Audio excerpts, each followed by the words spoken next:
Selama ini kita diajari bahwa Indonesia dijajah Belanda selama 350 tahun. Tapi pernahkah kamu bertanya, benarkah itu? Apakah seluruh Nusantara benar-benar tunduk selama 3,5 abad? Atau, kita sedang terjebak dalam mitos sejarah yang sudah terlalu lama dibiarkan hidup? Ini bukan soal menghapus luka masa lalu, tapi soal meluruskan sejarah, dan mengungkap apa yang sebenarnya terjadi. Mari kita ulik dari berbagai sumber.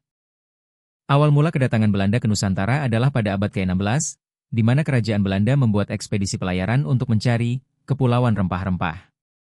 Ekspedisi ini dipimpin oleh Cornelis de Houtman dengan 4 kapal yang berisikan 249 awak dan dipersenjatai 64 pucuk meriam.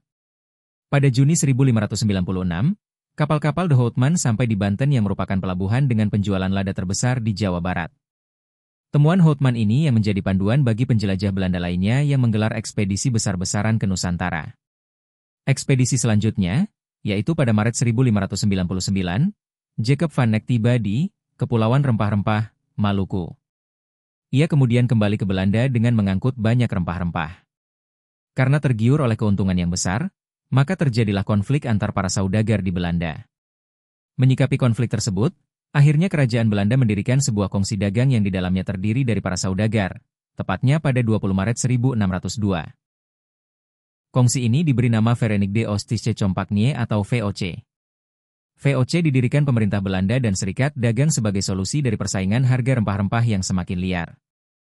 VOC kemudian berkembang pesat sebagai Perserikatan Dagang Hindia Timur dan menjadi serikat dagang yang paling sukses pada abad ke-17 dan ke-18. Kesuksesan ini disebabkan karena VOC diberikan hak istimewa oleh Parlemen Belanda. Hak tersebut dikenal sebagai hak oktroi, antara lain hak untuk melakukan monopoli perdagangan rempah-rempah di wilayah antara Tanjung Harapan sampai Selat Magellan termasuk Nusantara. Selain itu, hak oktroi juga memberikan kewenangan VOC untuk membentuk angkatan perang dan melakukan perang, membangun benteng, mengadakan perjanjian di seluruh Asia, serta mencetak dan mengeluarkan mata uang. Sekitar abad ke-18, kondisi-kondisi VOC mengalami kemunduran. Seringnya berperang menghadapi perlawanan daerah-daerah di Nusantara yang menolak tunduk, korupsi yang merajalela dan hutang yang semakin menumpuk. Akhirnya pada 31 Desember 1799 VOC secara resmi dibubarkan. Sebelum VOC dibubarkan, September tahun 1796, Majelis Nasional Republik Batavia telah menasionalisasi VOC.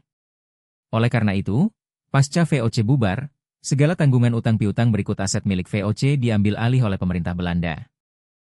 Indonesia dijajah Belanda selama 350 tahun.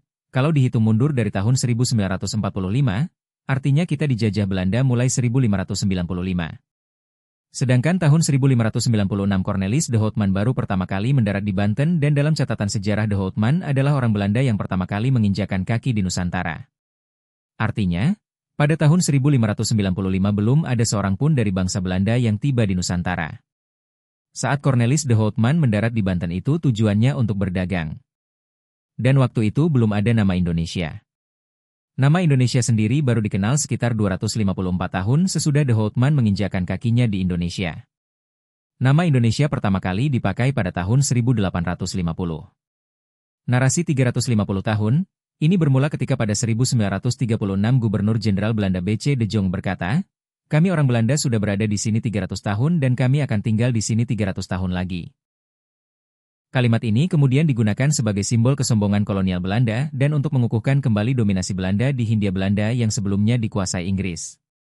Atas pernyataan di atas, Presiden Soekarno kemudian menggunakan narasi ini dalam pidatonya sebelum pembacaan teks proklamasi. Soekarno mengatakan bahwa Indonesia dijajah sepanjang 350 tahun. Hal ini dilakukan untuk membangkitkan semangat rakyat Indonesia. Dalam konteks perjuangan kemerdekaan, angka 350 tahun adalah simbol penindasan dan sekaligus kekuatan perlawanan, meskipun secara historis tidak sepenuhnya tepat. Atas narasi sejarah penjajahan Belanda selama 350 tahun, pada tahun 1968, seorang ahli hukum bernama Gertrudis Johannes Resing berhasil membantah mitos ini melalui karyanya yang berjudul Indonesia's History Between the MYTHS, Essays in Legal History and Historical Theory, 1968. Dalam karyanya, Resing menunjukkan bahwa klaim Indonesia dijajah selama 350 tahun tidak sepenuhnya akurat. Resing melakukan penelitian mendalam dengan membedah dokumen-dokumen hukum dan surat perjanjian dari berbagai kerajaan di Indonesia. Dari penelitian tersebut, Ia menemukan bahwa banyak kerajaan di Indonesia yang belum pernah dijajah oleh Belanda hingga awal 1900-an. Sebagai contoh, dalam sebuah peristiwa, Mahkamah Agung Hindia Belanda sempat menolak menangani kasus karena yang bersangkutan merupakan warga negara Kerajaan Kutai. Yang itu berarti bukan termasuk wewenang Pengadilan Hindia Belanda. Atau, contoh lainnya bisa dilihat pada putusan Pengadilan Tinggi Makassar kala tahun 1880 silam. Ketika itu, pengadilan milik pemerintah Hindia Belanda memutuskan Goa sebagai kerajaan merdeka yang tidak berdiri di bawah, melainkan di samping pemerintah Hindia Belanda, juga tidak termasuk dalam wilayah Hindia Belanda. Kemudian, ada juga pengakuan seorang anggota parlemen di Belanda pada tahun 1854, Van Nisper van Sevanaer, yang menyebut wilayah kerajaan-kerajaan di Nusantara itu adalah negara asing yang merdeka, seperti diantaranya Kerajaan Bali, hingga Siak di Sumatera. Kemudian, terdapat catatan sejarah, jika kerajaan-kerajaan seperti Aceh, Bone, dan Kelungkung baru berhasil dikalahkan oleh Belanda masing-masing pada tahun 1903, 1905, dan 1908. Berdasarkan penelitiannya, Resing menyimpulkan bahwa tidak ada satupun wilayah di Indonesia yang dijajah oleh Belanda selama 350 tahun. Jika dihitung dari pendudukan di Kelungkung, Bali, pada tahun 1908, maka Belanda hanya menjajah Indonesia selama 37 tahun, hingga 1945. Melalui karyanya, Resing sejatinya ingin mengajak publik untuk melihat lebih kritis pandangan yang menyebut Indonesia dijajah Belanda 3,5 abad lebih. Sebab, selama ini, narasi tersebut diterima begitu saja sebagai kebenaran umum tanpa adanya catatan kritis. Celakanya, entah oleh siapa dan dengan motif apa, narasi itu terus direproduksi turun-temurun. Padahal, pandangan akan lamanya penjajahan itu justru acap kali menjadi joke pembenar negeri ini yang lambat maju. Kalimat, Indonesia dijajah Belanda selama 350 tahun, awalnya digunakan oleh Presiden Soekarno dalam rangka untuk membangkitkan semangat perlawanan terhadap penjajahan Belanda. Karena setelah 17 Agustus 1945, Belanda tidak mengakui kemerdekaan Indonesia dan masih ingin mempertahankan kekuasaannya di Indonesia.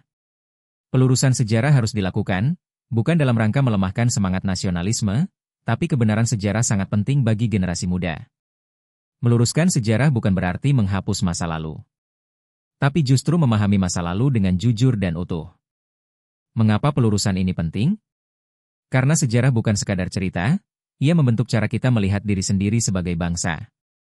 Jika kita terus percaya bahwa kita dijajah selama 350 tahun tanpa perlawanan, kita secara tidak sadar menerima narasi bahwa bangsa ini lemah dan pasrah. Padahal, sejarah Indonesia penuh perlawanan, diplomasi, dan kedaulatan lokal yang terus dipertahankan. Dengan meluruskan sejarah, kita sedang mengembalikan harga diri sejarah kita sendiri. Karena bangsa yang besar adalah bangsa yang berani melihat masa lalunya dengan jernih. Bukan yang hidup dalam mitos buatan kolonial. Sejarah bukan sekadar kumpulan tanggal dan nama. Sejarah adalah cara kita memahami jati diri. Sekian dulu pembahasan singkat soal mitos penjajahan Belanda 350 tahun di Indonesia. Jangan lupa like dan subscribe channel ini. Sampai ketemu di konten selanjutnya.